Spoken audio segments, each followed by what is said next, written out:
اما بعد الحديث الثامن عشر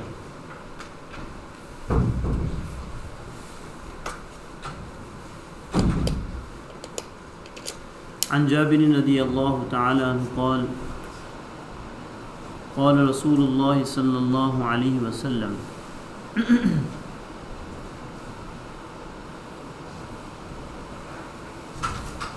كل معروف صدقة رواه البخاري ورواه مسلم من روایت حذیفہ رضی اللہ تعالی عنہ.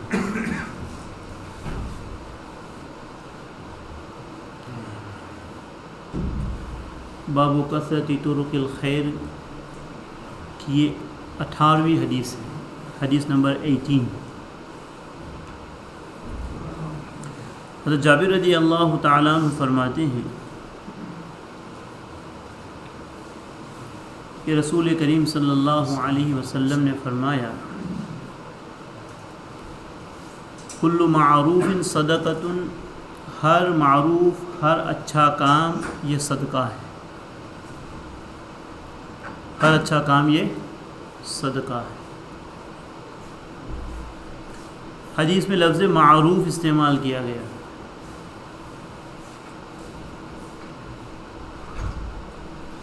معروف کس کو کہتے ہیں؟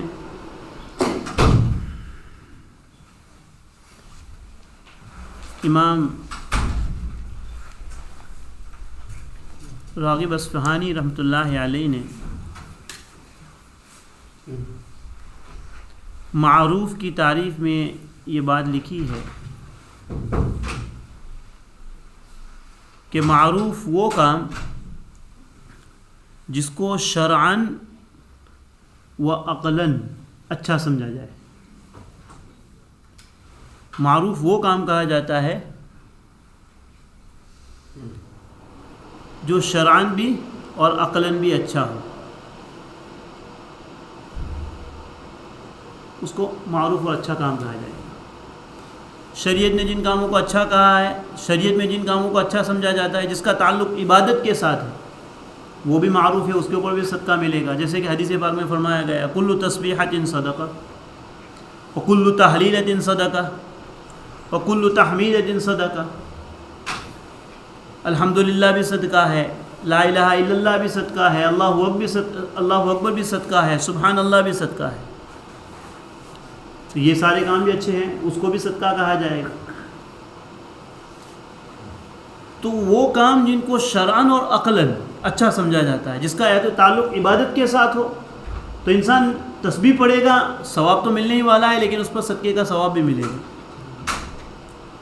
یا جس کو عقلاً اچھا سمجھا جاتا ہے، عرفاً، کلچرل، معاشرے میں لوگ جس کو اچھا سمجھتے ہو، اس کے اوپر بھی صدقہ ہے. کسی کو خندہ پیشانی کے ساتھ، ہنستے ہوئے چہرے کے ساتھ ملنا، لوگ اس کو اچھا سمجھتے ہیں، صدقے کا ثواب ملے گا.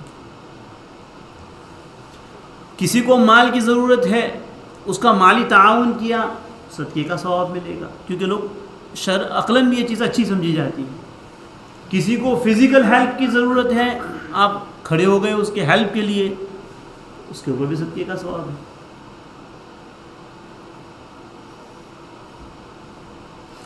تو انسان جتنی چیزیں تصور کر سکتا ہے عقلی اعتبار سے، جو معاشرے میں اچھی سمجھی جاتی ہے،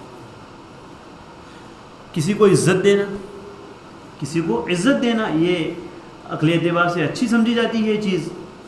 کسی بڑے کے لیے کھڑا ہو جانا، کسی چھوٹے کو سلام کر دینا، اس کے ساتھ بیٹھ جانا، تو عزت دینا ہے، اس کے اوپر بھی صدقے کا ثواب ملے گا. کسی مریض کی عیادت کے لیے چلے جانا، اس کے اوپر بھی کیا ہے؟ صدقے کا ثواب ہے. کیوں؟ کیونکہ آپ جب مریض جو ہے، مریض بیمار آدمی جو ہوتا ہے، اللہ ہمارے وہ تبلیغ جماعت والے بھائیوں کو اللہ تعالیٰ ان کو جزائے خیر عطا فرمائے، اور خصوصاً اللہ تعالیٰ حضرت مولانا یوسف صاحب رحمۃ اللہ علیہ کی قبر پر انوارات کی بارش فرمائے. کہ یہ چیز کہ بھائی ایک چیز تو ہوتی ہے تجسس، اور ایک چیز ہے تفقد. دو چیزیں. تجسس جو ہے اس کی شریعت میں ممانعت ہے، شریعت نے منع کیا ہے. کسی کی اسپائی کرنا. تجسس جو کیا جاتا ہے وہ پریویسی کا کیا جاتا ہے. کسی کی پرائیویٹ لائف کے اندر نوک جھوک کرنا کہ وہ اپنی بیوی کے ساتھ کہاں جا رہا ہے, وہ اپنے گھر میں کیا کرتا ہے, وہ کہاں گیا ہے, کس کے ساتھ گیا ہے, وہاں کیا شاپنگ کر رہا ہے, یہ سب پریویسی, اس کو تجسس کہا جاتا ہے. اس کا لاسٹ لوکیشن کیا ہے, آج کل تو یہ بھی چلتا ہے کہ نہیں. اس پر نہیں دیکھیں گے تو فیس بک پہ چیک کریں گے کہ اس کا لاسٹ لوکیشن کہاں پر ہے. اچھا یہ یہاں گھوم رہا ہے, یہ مسجد میں نہیں ہے. اس کی ممانعت ہے, اس کو شریعت پسند. بلکہ اگر بیٹا ہے تو باپ کو بھی اجازت نہیں ہے. اس کا ایک تو ہے کہ اس کی اخلاقی بگاڑ اس کے اندر آ رہا ہے, تو باپ اس کی اصلاح کے لیے کر سکتا ہے. لیکن بیٹے کی شادی ہو گئی, اب بیٹا جو ہے اپنی سسرال والوں کے ساتھ کچھ زیادہ اچھا برتاؤ کر رہا ہے, تو باپ کے لیے بھی اجازت نہیں ہے تجسس کرنے کی کہ یہ کتنا خرچ کر رہا ہے اس کی سسرال والوں پر, اپنی ساس کو کیا دے رہا ہے, اپنے سسر کو کیا دے رہا ہے. ہاں اگر یہ اپنے والدین کے ساتھ اچھا برتاؤ نہیں کر رہا ہے, والدین بھوکے ہیں گھر میں, والدین بھوکے ہیں, والدین کے ساتھ کوئی حسن سلوک نہیں, کوئی اچھا برتاؤ نہیں, کوئی اچھا تعلق نہیں, اور وہاں پر سسرال والوں کو بہت ہی خوشیاں ہیں, وہاں پر اچھا داماد مل گیا ہے, تب بھی باپ کو تجسس, جاسوسی اور اسپائی کرنے کی اجازت نہیں ہے. ہاں باپ نصیحت کر سکتا ہے, اس کو سمجھا سکتا ہے کہ بیٹا تیرے بھی والدین ہیں جو تیرے حقیقی والدین ہیں. یہ تو والدین تیری بیوی کی وجہ سے بنے ہیں, لیکن جنہوں نے تجھے اپنے پیٹ سے نکالا ہے, جس کی کوکھ سے تو پیدا ہوا ہے, ان کا حق پہلے بنتا ہے. نصیحت کر سکتا ہے لیکن وہ اسپائی نہیں کر سکتا کہ میرا بیٹا کیا کر رہا ہے. تجسس کی منع کرنا. تفقد کی شریعت نے اجازت دی, جیسے کہ ہمارے تبلیغ جماعت والے کرتے ہیں کہ ایک ساتھی بھائی بار بار گشت مس کر رہا ہے, گشت میں نہیں آ رہا ہے. ایک ساتھی ہے مسجد اور جماعت میں پابندی سے آتا ہے, اچانک غائب ہو گیا. اچانک کیا ہو گیا, غائب ہو گیا. تعلیم میں پابندی سے بیٹھتا ہے, اب نہیں دکھ رہا ہے. تو جماعت والے اس کا تفقد کریں گے کہ بھائی کہاں گیا, کیوں نہیں آ رہا ہے, یعنی اس کے حال چال تو اچھے ہیں نہیں, بیمار تو نہیں ہو گیا, کیسے غائب ہو گیا. اور تفقد جو ہے شریعت میں معزون بھی ہے, اجازت بھی دی گئی ہے, بلکہ اس کو پسند بھی کیا گیا ہے. تفقد حضرت سلیمان علیہ السلام کے قصے کے اندر سلیمان علیہ السلام نے اسی لفظوں کو استعمال فرمایا ہے, وَتَفَقَّدَ الطَّيْرَ فَقَالَ مَا لِيَ لَا أَرَى الْهُدْهُدَ, کہ سلیمان علیہ السلام نے کہا کہ یہ ہدہد تو روزانہ یہاں رہتا ہے, یہ ہدہد کہاں چلا گیا. عجیب, قرآن کی بلاغت کو سمجھیے. حضرت سلیمان علیہ السلام کہتے ہیں کہ یہ ہدہد کہاں چلا گیا, کہ وہ روزانہ آتا ہے, یہ تو روزانہ تعلیم میں بیٹھتا ہے, یہ تو گشت میں پابندی سے شرکت کرتا ہے, مشورے میں بھی آتا ہے, یہ کہاں چلا گیا.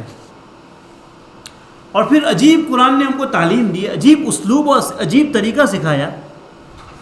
سلیمان علیہ السلام کا طریقہ دیکھیے, کہ وہ تفقد الطیر فقال ما لی لا اری الہدہد لا اری الہدہد. پہلے انسان پوزیٹیو رہے, مثبت رہے, ڈائریکٹ کسی کے اوپر حملہ کرنا شروع نہ کر دے کہ وہ نہیں آ رہا ہے, ایسا لگتا ہے کہ اب اس کا ذہن بدل گیا, اب یہ دور ہو گیا, اس کے اوپر اثر نہیں ہوا. نہیں, قرآن نے پوزیٹیو مثبت انداز سکھایا. سلیمان علیہ السلام نے پہلے اپنی آنکھ کا قصور نکالا کہ لا اری الہدہد, بھائی مجھے کیا ہو گیا ہے کہ میں حدود کو نہیں دیکھ پا رہا ہوں, مجھے تو حدود نہیں دکھائی دے رہا ہے. یعنی ہو سکتا ہے کہ وہ یہیں کہیں مسجد میں بیٹھا ہو لیکن میری آنکھ اس کو نہیں دیکھ رہی ہے, یا کہ وہ مسجد میں آتا ہو لیکن وہ جلدی چلا جاتا ہو. تو قصور اپنا نکالا, انہوں نے اپنی آنکھ کا قصور نکالا کہ بھائی میری آنکھ کے ساتھ کہ وقت رانگ وتھ مائی آئیز, کہ بھائی میں اس کو نہیں دیکھ رہا. یہ نہیں کہا کہ وہ ابھی میں اس کو یہ کرتا ہوں, مان لیا لا. اب حدود کی تلاش کیوں پڑ گئی, حدود کو کیوں تلاش کر رہے تھے, پرندہ ہے پرندہ, مفسرین نے لکھا ہے کہ ہدہد کو حضرت سلیمان علیہ السلام اس لیے اس کا تفقد کر رہے تھے کہ ہدہد ایسا پرندہ ہے کہ اللہ نے اس ہدہد کو وہ صلاحیت عطا فرمائی ہے کہ وہ زمین کے نیچے پانی کہاں پر ہے اس کو وہ تلاش کر لیتا ہے. ہدہد پرندہ ایسا ہے، اللہ نے اس کو وہ صلاحیت، وہ استعداد دی ہے کہ وہ سلیمان علیہ السلام کو اس وقت پانی کی ضرورت تھی. کس کی ضرورت تھی؟ پانی کی ضرورت تھی. تو پانی کی ضرورت تھی، نبی تھے، نبی اللہ سے دعا کر سکتے ہیں نا بھائی، نبی اللہ سے دعا کر سکتے تھے، اللہ تعالیٰ بتا دیتا فرشتے کے ذریعے کہ بھائی پانی ہے کہ نہیں ہے. لیکن سلیمان علیہ السلام تفقد کر رہے ہیں پرندے کا اور ہدہد کا کہ بھائی ہدہد کو کوئی بلا کے لے کے آؤ، مجھے ہدہد کی ضرورت ہے. حالانکہ خود نبی ہے، ساری دنیا پر اللہ نے بادشاہت عطا فرمائی، انسانوں پر نہیں، جناتوں پر، پرندوں پر، ساری چیزوں، ہواؤں کے اوپر. اور ہوائیں ان کے تخت کو اڑا کر لے کے چلتی تھی. تو وہ اللہ سے دعا کر سکتے تھے، لیکن نہیں، کہا کہ ہدہد کہاں، کیونکہ ان کو پانی کی تجسس تھی، پانی کی ضرورت تھی. اس سے یہ بات ہم کو پتہ چلی کہ بھائی جو انسان جس کام کے لیے ہو، ہر کام کے لیے لکل فن رجال، اللہ نے ہر کام کے لیے انسان بنایا ہے. ہر انسان ہر کام میں ایکسپرٹ نہیں ہوتا ہے. تو اس سے ہم کو یہ بات پتہ چلتی ہے کہ کام جب کسی کو دینا ہو تو اس فن اور سبجیکٹ کے آدمی کو دینا چاہیے، ہے کہ نہیں؟ کام کسی کو، سلیمان علیہ السلام نے ہدہد کو کیوں تلاش کیا؟ کیونکہ وہ اس فن کا آدمی تھا. اور یہاں سے یہ بات ہم کو سیکھنے کو ملی کہ جو انسان کام کا ہوتا ہے نا، کام کا، اس کو جانے نہیں دینا چاہیے، اس کو ہاتھ سے جانے. سلیمان علیہ السلام ایک پرندے کو نہیں جانے دے رہے، ایک برڈ کو اس کو بھی نہیں جانے دے رہے. تو اس سے ہمارے لیے تو سبق ہے کہ جو آدمی ہم کو لگتا ہے کہ بھائی آدمی کام کا ہے، تو اس کو کیا کرنا چاہیے بھائی؟ سنبھال کے رکھنا چاہیے، کام کا آدمی. اور یہ بات بھی سیکھنے کو ملی کہ جو فن جس آدمی کا ہو وہ اسی کو دینا چاہیے. آپ کسی باربر کو اگر الماری بنانے کے لیے دیں گے تو پھر آپ سوچ لیجئے کہ آپ کی الماری کا انجام کیا ہوگا. صحیح بات ہے. تو یہ تفقد، بلکہ حضرت حدیث میں آتا ہے کہ خود نبی اکرم صلی اللہ علیہ وسلم صحابہ کرام کی حاضری لیتے تھے نماز میں، فجر کی نماز میں حاضری لیتے تھے. اشاہد فلان، اشاہد فلان، اشاہد فلان، کہ فلاں موجود ہے کہ نہیں، فلاں موجود ہے کہ نہیں، لبیک. ہمارے مدرسے میں اس طرح حاضر لی جاتی، لبیک، فلاں آدمی ہے کہ نہیں، فلاں ہے کہ نہیں، فلاں. بلکہ غزوہ تبوک کے موقع پر کہ ایک ساتھی نے میں 3 دن کا نام لکھایا تھا، وہ کہاں ہے، آیا کیوں نہیں، کہاں غائب ہو گیا. غزوہ تبوک کے موقع پر جب غزوہ تبوک سے واپس آ گئے جناب نبی اکرم صلی اللہ علیہ وسلم، تو اب حاضری ہو رہی ہے کہ بھائی اس نے بھی نام لکھایا تھا، کعب بن مالک رضی اللہ تعالیٰ عنہ، کیوں نہیں آئے. دوسرے 2 صحابی تھے، حضرت زرارہ اور ایک اور صحابی تھے، اور بہت سارے منافقین بھی تھے جو بھی نہیں آئے تھے. تو نبی کے حاضری لے رہے کہ بھائی نام لکھا ہے تو پھر کیوں نہیں آئے. بڑا لمبا واقعہ ہے، اس میں بہت سارے سبق بھی ہیں ہمارے لیے. اب منافقین نے آ کر اپنے بہانے شروع کر دیے، فیملی ایمرجنسی تھی، شاپنگ کے لیے جانا تھا، یہ تھا وہ تھا. سب کے عذر اللہ کے حبیب نے قبول کر لیے. ٹھیک ہے. جب ان 3 صحابی کی باری آئی، پرانے ساتھی تھے نا، لیکن یہ تم بولی جائے نا، پرانے ساتھی کی چھٹی نہیں ہوگی. جب یہ لوگ آئے، آپ کیوں شریک نہیں ہوئے بھائی، کیوں جماعت میں نہیں آئے؟ میں نے جمعہ میں کہا تھا نا، ان کے یہاں فارمیلٹی نہیں تھی. ان کیا فارمیلٹی. حالانکہ حضرت کعب بن مالک رضی اللہ عنہ فرماتے ہیں کہ جب نبی آنے والے تھے، اب آ رہے ہیں، تو میرے دل میں طرح طرح کے خیالات آ رہے تھے کہ یہ بہانہ بناؤں، یہ بناؤں، یہ بناؤں. تو میں نے کر لیا کہ اس سے اگر میں کیسا بھی بہانہ بناؤں گا، یہ تو اللہ کا نبی ہے، یہ تو اللہ کا نبی ہے، یہ میری تمہاری طرح انسان، یعنی ایک معمولی انسان تو نہیں ہے، یہ تو اللہ کا مقرب نبی ہے اللہ تعالیٰ. اگر میں نے جھوٹ ادھر ادھر کی باتیں کی تب بھی اللہ ان کو بتا دے گا. اس لیے میں نے یہ بات پکی کر لی کہ اب جو بولنا ہے سچ ہی بولنا ہے. اللہ کے ابھی کوئی عذر نہیں ہے، ویسے ہی نہیں آئے، آ جائیں گے، کل جائیں گے، کل جائیں گے، کل جائیں گے، کل جائیں گے، سفر نکل گیا. اور نبی اکرم صلی اللہ علیہ وسلم نے 50 دن تک ان سے بوائکاٹ کیا ہے. کتنے دن تک؟ 50 دن تک. وہ صحابہ نے 50 دن تک. تو میری بات یہ چل رہی تھی کہ تفقد جو ہے یہ جائز ہے. اسی لیے کبھی کبھی میں پوچھ لیتا ہوں کہ بھائی دیکھتا ہوں کہ بھائی کوئی درس میں ہے جو پابندی سے آتا ہے، وہ نہیں آتا ہے، تو پھر میں اس کو ٹیکسٹ کرتا ہوں، پوچھتا ہوں کہ بھائی کہاں ہے کہ نہیں. کہ سلیمان علیہ السلام کرتے ہیں تو بھائی اس میں خود نبی علیہ السلام سے ثابت ہے. تفقد جائز ہے کہ کسی انسان کا فقدان ہو رہا ہو، کوئی غائب ہو رہا ہو، حاضری لے سکتے ہیں کہ بھائی کہاں ہے.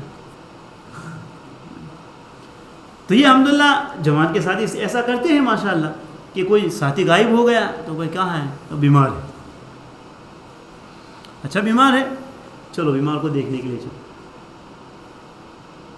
حالانکہ بہت بڑا عمل ہے، یہ بہت بڑا عمل ہے. پہلے لوگ اس طرح تھے بھائی، ابھی تو یہ چیزیں کم ہو رہی ہے اس طرح سے، لیکن اس کو زندہ کرنا چاہیے. خصوصاً کووڈ کے بعد تو بس لوگوں میں ایسا فیئر اور ایسا خوف بیٹھ گیا ہے. جو ریگولر ہماری مسجد میں آنے والا ہے، بہت سی مرتبہ انسان گزر جاتا ہے، اس کا یہ ہو جاتا ہے، پھر بھی پتہ نہیں چلتا کہ اس کا انتقال ہو گیا. پہلے کے لوگ اتنے اچھے تھے کہ ایک صف میں نماز پڑھنے والا، پہلی صف میں نماز پڑھنے والا، دوسری صف میں نماز، اچھا 2 دن نہیں دکھا، فون کریں گے کہاں ہے، اور اس کے گھر چلے جاتے تھے ملنے کے لیے. بھائی ملنے جانا، کیونکہ جو انسان بیمار ہوتا ہے، بیمار وہ سب سے کٹ جاتا ہے. اب وہ گھر میں پڑا ہوا ہے، اب کوئی انسان اس سے ملنے جائے گا، اس کو کتنی خوشی ہوگی. تو کسی کو خوش کرنا یہ بھی کیا ہے، معروف ہے نا، صدقہ ہے. پھر کسی کی عیادت کا ثواب اپنی جگہ کے اوپر ہے. صبح سے شام تک کتنے فرشتے اس کے لیے دعائیں کرتے مغفرت کی. عیادت کے اوپر اتنی بڑی فضیلت ہے. عورتوں کی عیادت کریں. آج کل عیادت کا نیا طریقہ آ گیا ہے، FaceTime, WhatsApp video call. یہ اس نے عیادت کی جگہ لے لی. چلو بھائی، نہ جانے سے تو کم از کم یہ بھی بہتر ہے. انسان نہ جائے اس سے بہتر کم از کم کال بھی کرے. کیونکہ بہت سی مرتبہ بہت سے گھر والے ایسے ہوتے ہیں کہ بھائی طریقہ بھی یہی ہے کہ کال کر کے پوچھیں کہ بھائی آ سکتے ہیں، مناسب ہے. اگر کہیں کہ بھائی احتیاط کر لیں تو پھر فون ہی کے ذریعے کر لیں. بہت سے لوگوں کو مائنڈ نہیں ہوتا ہے، بہت سے لوگ ایسے ہوتے ہیں کہ جو احتیاط کرتے ہیں بڑھاپے کی وجہ سے. کرنا بھی چاہیے، کوئی بری بات نہیں ہے، کوئی بری بات نہیں ہے اس کے اندر. اگر کوئی منع کرے تو اس کو برا بھی نہیں لگانا چاہیے، اس کو برا بھی نہیں، کم از کم فون کے ذریعے خبر پوچھ لے کہ بھائی 2-4 دن ہو گئے کہ بھائی اب دکھائی نہیں دے رہے ہیں، یا کہ کسی سے سننے میں آیا کہ آپ کی حالت، آپ کی طبیعت ٹھیک نہیں ہے، تو میں نے اسے عیادت کے لیے فون کیا ہے. اگر وقت ہو آگے پر آپ اجازت دے تو آپ کی عیادت کے لیے آ جاؤ، تو جانا چاہیے. اور جب عیادت کے لیے جائے تو انسان خوشی کے ساتھ جائے. یہ بھی معروف ہے نا، یہ بھی معروف ہے. کیونکہ جب آپ خوشی والے چہرے کے ساتھ جائیں گے، ہنستے ہوئے چہرے کے ساتھ جائیں گے، تو بھائی ایک ہنستا ہوا چہرہ جو ہوتا ہے ایک کیا کرتا ہے، ایک پوزیٹیو امپیکٹ ڈالتا ہے نا، اس کا ایک پوزیٹیو، ایک مثبت اثر ہوتا ہے. اسی لیے نبی اکرم صلی اللہ علیہ وسلم جب کام کسی کو سپرد کرتے تھے تو ایسے آدمی کو سپرد کرتے تھے کہ جس کا نام اچھا ہو، جس کا چہرہ اچھا ہو، جو ہنسنے والا ہو. کیوں؟ علیہ السلام اس سے نیک فال لیتے تھے، گڈ اومن لیتے تھے اس سے.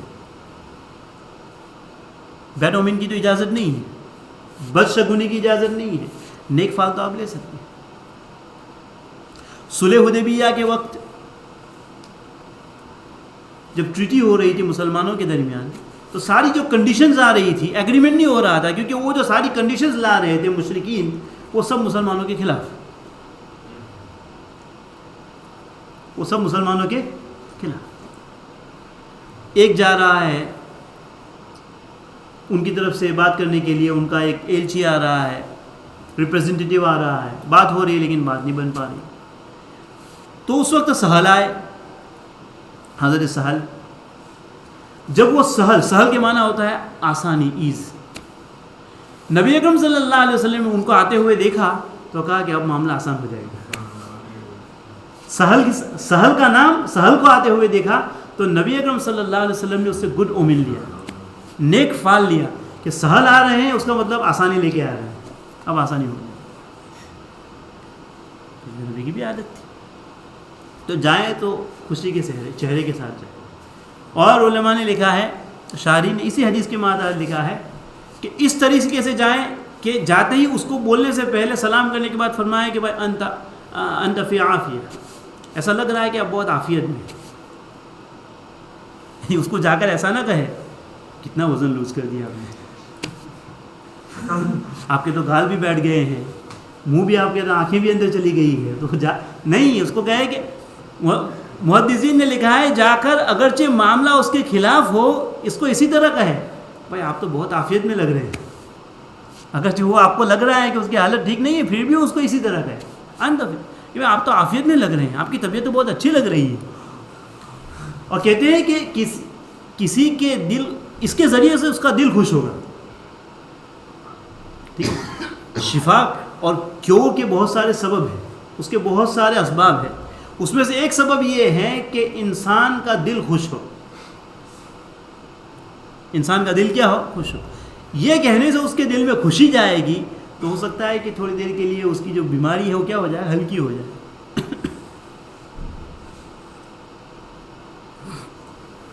اور پھر شفا کا ایک سبب یہ ہے کہ انسان کا ذہن اس کی بیماری سے ہٹ جائے، اس کا ذہن اس کی بیماری سے ہٹ جائے۔ اب دیکھیے، اگر چھوٹی سی کوئی کھروچ آ گئی ہے، اسکریچ ہو گیا ہے، نی اسکریچ ہو گیا، یا اب آپ کسی کو دکھائیں گے بہت درد ہے، بہت درد، دو آدمی آپ کو کہیں گے معمولی ہے، اچھا ہو جائے گا، یہ تو بہت چھوٹا ہے، یہ تو معمولی ہے، یہ تو کچھ بھی نہیں ہے، یہ تو معمولی ہے، تو کیا ہوگا؟ اب دو چار آدمی سے اس نے سنا کہ یہ تو معمولی ہے، اب اس کا جو ذہن ہے وہ کہاں سے ہٹ جائے گا؟ کیونکہ مجھے بہت اکثر سبھی لوگ یہی کہہ رہے ہیں کہ یہ تو کچھ بھی نہیں ہے، یہ تو کیا ہے؟ کچھ بھی نہیں ہے، تو پھر انسان اس کو کنسیڈر کرتا نہیں ہے، اس کا ذہن اس کی طرف سے ہٹ گیا، دو چار دن میں اچھا ہو گیا، اس کو پتہ بھی نہیں چلا کہ اس کو کوئی کیا لگی تھی، کوئی چوٹ لگی تھی، اس کو کوئی زخم آیا تھا۔ بہت سی مرتبہ ہم کو اسی طرح انسان جب اس کا ذہن اس کی طرف سے ہٹ جاتا ہے تو انسان اپنی بیماری کو کیا ہو جاتا ہے؟ بھول جاتا ہے۔ جتنی دیر انسان کوئی اس سے ملنے کے لیے جائے گا، اس کا ذہن اس کی طرف سے کیا ہو جائے گا؟ ہٹ جائے گا۔ بہت سی مرتبہ ایسا ہوتا ہے کہ ہم کو کوئی زخم ہوتا ہے، لیکن انسان کسی کو جاتا ہے، کسی کام کے اندر مشغول ہو گیا، کوئی پڑھنے کے اندر یا کوئی دوسرے کام کے اندر، اتنی دیر اس کا وہ احساس، اپنی بیماری کا احساس اس کو رہتا نہیں، اس کو یہ نہیں بتایا کہ میں بیمار ہوں یا مجھے زخم لگا ہے۔ ہاں، کام ختم ہوا، پھر اس کا ذہن وہاں گیا، پھر اس کو تکلیف شروع ہو جاتی۔ تو اس کو کہتے ہیں تفقد۔ یہ بھی اچھی چیز ہے، تفقد، تجسس نہیں، کیوں نہیں آ رہا ہے، کہاں جا رہا ہے، اس کا لوکیشن کیا ہے، کون سی ہوٹل میں چیک ان کیا ہے، یہ تو لیڈی پول ہوٹ کے اوپر گھوم رہا ہے، یہ نہیں، یہ تجسس نہیں، اس کی اجازت نہیں۔ تفقد میں یہ ہوتا ہے کہ اس میں کیا ہوتی ہے؟ فکر ہوتی ہے، اس میں محبت ہوتی ہے، الفت ہوتی ہے کہ بھائی اپنا ساتھی ہے، مسجد کا ساتھی ہے، دوست ہے، کیا ہو رہا ہے، بیچارہ دکھ نہیں رہا ہے، فکر کرنی چاہیے اس کی۔ ہو سکتا ہے کہ وہ کسی ایسی حالت میں ہو کہ اس کو ہماری ضرورت ہو۔ بعض اللہ کے بندے ایسے ہوتے ہیں، پریشانی میں ہوتے ہیں، لیکن ان کا ضمیر، ان کی جو خودداری ایسی ہوتی ہے کہ وہ اپنی ضرورت کو کسی کے سامنے بیان نہیں کر سکتے، ان کے لیے بڑا مشکل ہوتا ہے۔ تو یہ تفقد ہوگا کہ بھائی بیچارہ نہیں آ رہا ہے، ہو سکتا ہے وہ کسی چیز کی ضرورت ہو، یہ معمول ہے. تو کسی کی عیادت کے لیے جانا، تو ہر وہ چیز جس کو انسان کی عقل اچھا سمجھے. اس کی میں نے بہت ساری صورتیں بتائی. ایک صورت اس کی یہ ہے کہ مہمان آپ کے یہاں آ جائے تو اس کی ضیافت اچھے طریقے سے کریں، اس کی مہمانی اچھے طریقے سے کریں. یہ بھی معروف ہے، اس پر بھی صدقہ ہے. مہمان اپنا رزق لے کر آتا ہے، یقین چاہیے اللہ کی ذات میں. من کان یؤمن باللہ والیوم الآخر فلیکرم ضیفہ. اللہ کے حبیب صلی اللہ علیہ وسلم نے فرمایا کہ جو اللہ اور آخرت پر ایمان رکھتا ہو اس کو چاہیے کہ اس کے یہاں آنے والے مہمان کا اکرام کرے. اب مہمان اللہ کی ذات پر یقین اور آخرت، یعنی کیوں اس کی اللہ کی ذات پر یقین کیوں؟ کیونکہ بھائی جو اس کے یہاں مہمان آئے گا تو اس کا اکرام وہی کرے گا جس کا یقین اللہ کی ذات پر ہوگا کہ یہ میرا نہیں کھا رہا ہے، یہ کس کا کھا رہا ہے؟ اللہ کا کھا رہا ہے. اور آخرت پر کہ یہ جو بھی کھائے گا اللہ کی طرف سے مجھے اس پر صدقے کا ثواب ملے گا. اور اسی حدیث کے تحت حضرت سیدنا ابراہیم علیہ السلام کا قصہ بھی نقل کیا گیا ہے. اللہ تعالیٰ کا حدیث ضیف ابراہیم المکرمین اذ دخلوا علیہ فقالوا سلاما قال سلام قوم منکرون. ابراہیم علیہ السلام کے یہاں مہمان آئے. کون؟ فرشتے انسان کی شکل میں.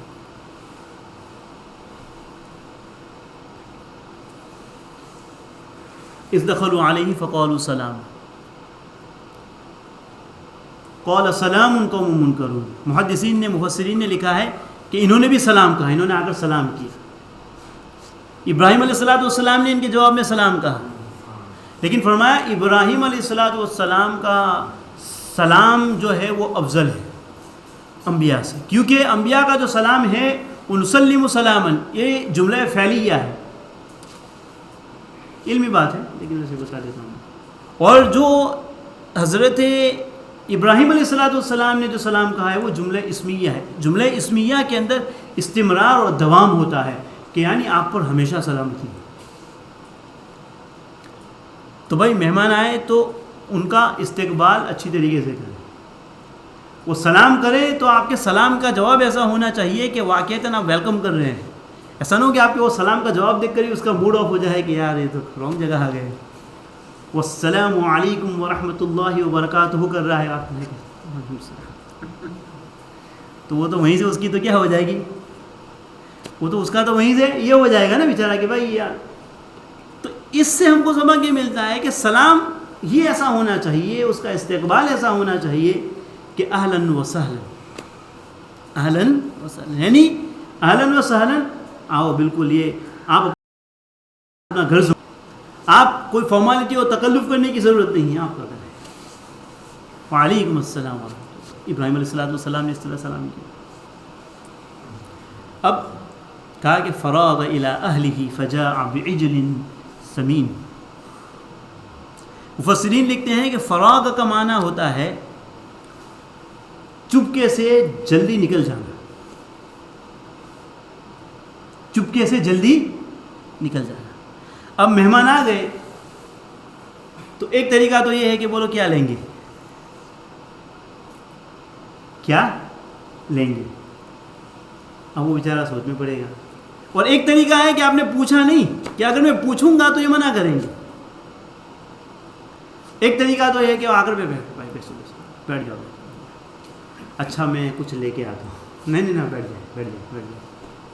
آپ بیٹھ جائیں بس ہم تو فارغ ہو کے آئے ہیں. ایک طریقہ ہے، ہم کو کسی چیز کی ضرورت نہیں ہے. ابراہیم علیہ السلام مفسرین کہتے ہیں فراغ الی اہلہ، چپکے سے کوائٹلی، ان کو پتہ نہ چلے جلدی سے بھاگ گئے. کیونکہ اگر ان کو کہتے ہیں کہ میں کچھ لے کے آتا ہوں، میں ذرا دیکھ کے آتا ہوں، تو یہ منع کرتے کیا ہم تو فرشتے ہیں.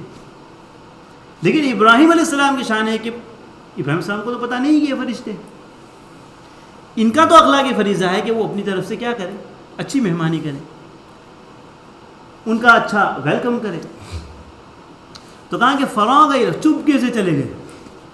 ان کو بتایا نہیں جیسا کہ ہم کرتے ہیں کہ اچھا میں لے کے آتا ہوں, ابھی تو شاید شاپ بھی بند ہو گئی ہوگی, ابھی تو ٹیک اوے کھلنے کا ٹائم بھی نہیں ہے, یعنی ابھی اس کے کہنے سے پہلے ہی ہمارے سارے عذر شروع ہو جاتے ہیں تاکہ کچھ کھانے کی بات. ہمارے یہاں تو ٹیک اوے 12 بجے کھلتی ہے, آپ 11 بھی 1 گھنٹہ کو انتظار کرنا پڑے گا. بھائی تمہارے گھر میں کچھ نہیں ہے, چائے بسکٹ کھلا دو. جیسے میں نے دوپہر میں کہا تھا نا, تکلف فارمالٹیز یہ اسلام میں نہیں. ہاں مہمان کے آنے پر اگر بآسانی بسہولت آپ کر سکتے ہیں تو ٹھیک, من آپ کے پاس مجبور ہیں, آپ کچھ نہیں ہے تو آپ کے پاس جو ما حضر ہے, جو اس وقت موجود ہے, اب کہ بھائی اس وقت میرے پاس یہی ہے. ابراہیم علیہ السلام چپکے سے چلے گئے, فراغ الی اہلہ, تاکہ ان کو پتہ نہ چلے. فجاء بعجل سمین, اور اسی جگہ پر بعجل حنیذ, کھانا بھی لے کر آئے تو اچھا کھانا لے کر آئے, کیونکہ ابراہیم علیہ السلام کی ضیافت جو تھی وہ تھی کیا تھی, بڑی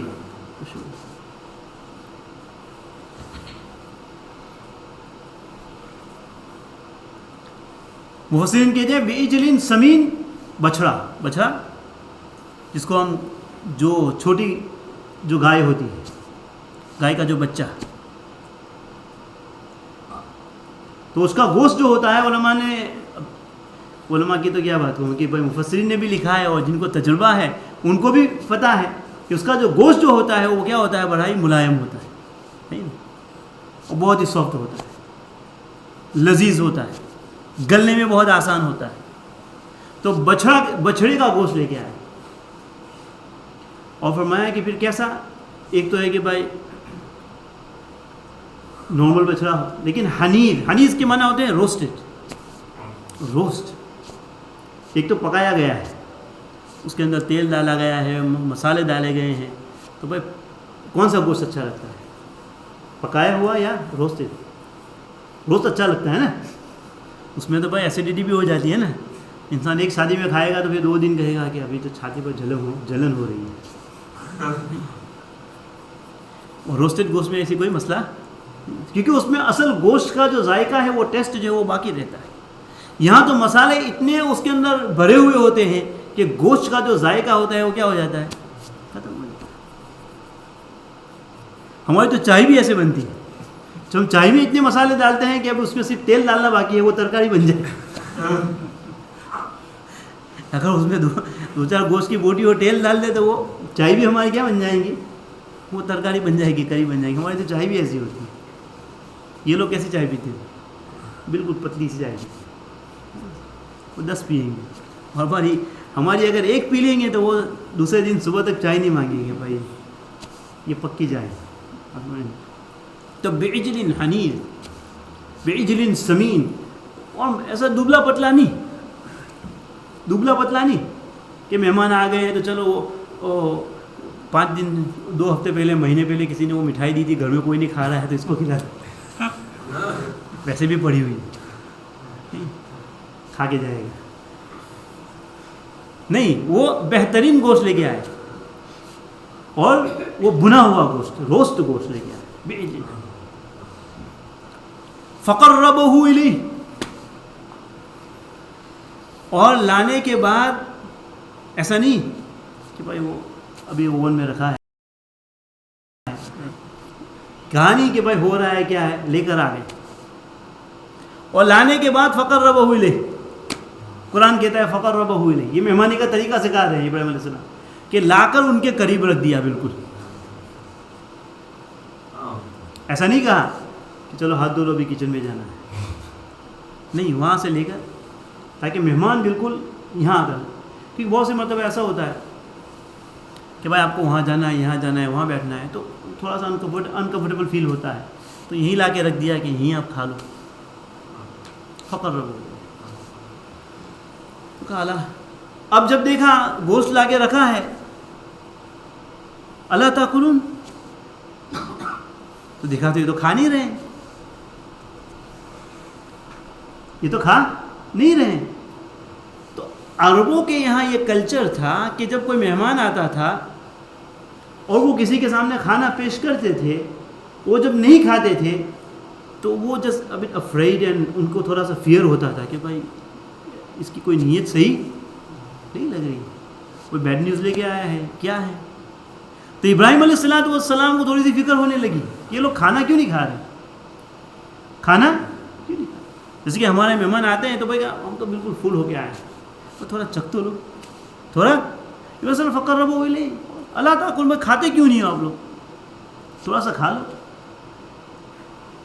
تو یہ عربوں کی عادت کے مطابق ذرا ابراہیم علیہ السلام کو تھوڑی سی بوری اور تھوڑی کنسرن ہو گئی بھائی، کہ تھوڑی سی فکر ہونے لگی کہ یہ لوگ کیوں نہیں کھا رہے ہیں. ہماری طرح نہیں کہ بھائی نہیں کھا رہے ہیں تو کہا چلو اچھا ہے، کل کام لگے گا، کل کھانا نہیں بنانا پڑے گا، شام میں کھا لیں گے، تو 2 دن چلے گا. مہمانی کا طریقہ ہے. اور میں نے یہ کہا کہ دونوں طرف سے تکلف، فارمالٹی نہیں ہونی چاہیے. فارمالٹی مسئلہ کھڑا کب ہوتا ہے؟ جب دونوں طرف سے کیا ہوتی ہے؟ تکلف ہوتا ہے، جو میں نے دوپہر میں جمعہ میں بیان کیا تھا کہ فارمالٹی نہیں ہونی چاہیے. کسی کے یہاں مہمان جائے وہ آفر کرے، وہ کیا کرے؟ آفر کرے. آپ کو تقاضا ہے تو آپ سیدھی بات کریں کہ بھائی ہم کھا لیں گے، تھوڑا سا چائے پی لیں گے، تھوڑی سی پانی پی لیں گے، بس اس کے بعد. اور سامنے والے کو بھی چاہیے کہ وہ بھی تکلف نہ کرے کہ اس کے پاس گھر میں کچھ ہے نہیں ہے اور وہ کہہ رہا ہے کہ میں فالودہ لے کے آؤں، میں کسٹرڈ لے کے آؤں، اچھا میں ابھی یہ بنا لیتا ہوں. بھائی تیرے پاس گھر میں کچھ ہے تو نہیں، خالی خالی کیوں کہہ رہا ہے؟ ہوتا ہے کہ میں ابھی یہ بنا دیتا ہوں، کبھی میں یہ بنا دیتا ہوں. اب تیرے پاس کچھ گھر میں ہے ہی نہیں، کیا بنائے گا؟ تو آپ سیدھی بات کریں کہ اس وقت میرے پاس گھر میں یہ موجود ہے، اور اگر آپ کو کھانے کا تقاضا ہے تو میں باہر سے منگوا لیتا ہوں. تکلف نہ ہو تو معاملہ. تو وہ مہمان تھوڑے سے کیا ہونے لگے، تو انہوں نے کہہ دیا کہ بھائی ہم تو کیا ہے، فرشتے ہیں. اور وہ بچے کی بشارت دینے کے لیے آئے تھے ابراہیم علیہ السلام کو.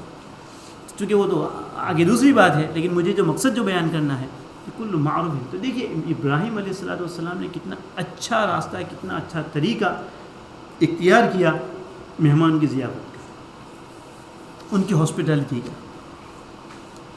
تو مہمان کے ساتھ اچھے طریقے سے پیش آنا یہ بھی معروف ہے، یہ بھی کیا ہے بھائی؟ صدقہ ہے. تو ہر وہ چیز جس کی انسان کی عقل جس کو اچھا سمجھے، اور ہر وہ چیز جس کو شرعاً اچھا سمجھا گیا ہے، وہ تمام چیزیں کیا ہے؟ صدقہ ہے. اور اس سے ہم کو یہ بات بھی معلوم ہوئی کہ بھائی صدقہ صرف مال کے ذریعے نہیں ہوتا ہے. مال کے ذریعے جن کو اللہ نے حیثیت دی ہے وہ خوب صدقے کمائیں، وہ اس اعتبار سے بھی صدقے کریں. اور شریعت نے ان لوگوں کا دل بھی رکھ لیا کہ جن کو اللہ نے مال نہیں دیا ہے، اور جن کے دل میں یہ حسرت رہتی ہے کہ میں کیسے صدقہ کروں، میرے پاس تو نہیں ہے. تو شریعت نے ان کے لیے راستہ بتا دیا کہ ہر بھلائی کا کام آپ کر سکتے ہیں کسی کے لیے، وہ آپ کے لیے کیا ہے؟ صدقہ ہے. اس کے اوپر آپ کو صدقے کا ثواب. وقت بھی ہو گیا. اللہ تعالیٰ کا یہ بات ہو مجھے تمام کو عمل کی توفیق نصیب فرمائے. دوشیک پہ سبحان اللہ سبحان اللہ.